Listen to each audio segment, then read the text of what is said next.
The carnage in our care homes is a scar upon this country that will never heal.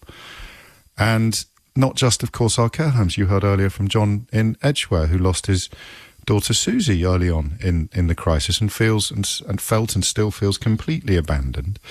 And all of these personal tragedies, all of these private miseries, completely ignored and glossed over by the government, that it leaves the question of whether or not it is deliberate. And, you know, a couple of people have been, not cross probably, but a little unhappy with me this morning for even suggesting that it might be a bit excessive to wonder or to worry about that.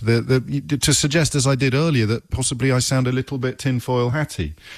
But I do think it's probably true that the confusion is deliberate, not necessarily as callous as some of my correspondents would attest, but deliberate in the sense that they didn't know what else to do. So they sort of did a curious combination of nothing and everything. And that's why today, even looking at the next stage of the lockdown being loosened, we don't know what is going on.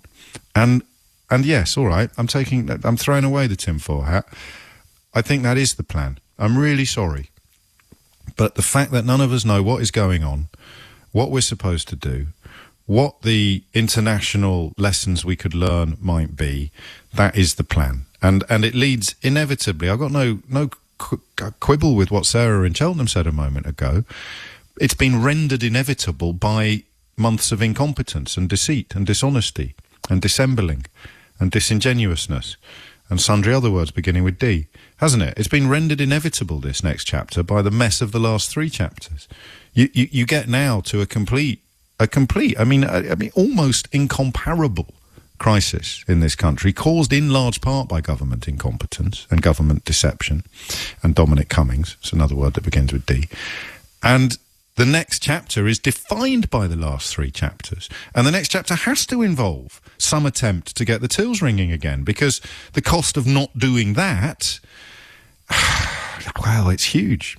The cost of doing it, of course, might be huge as well.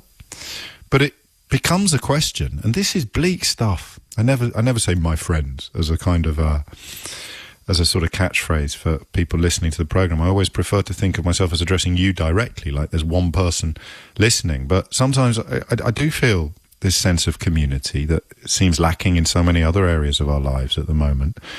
So when I say my friends, I mean my friends. That is the price. The price is potentially more loss.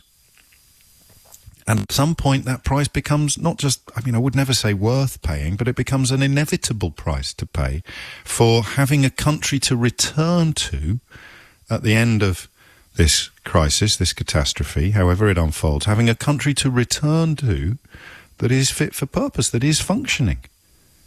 You know, some incredibly apocalyptic reports from the Bank of England yesterday. But again, everything's gone so bonkers that they went largely unnoticed.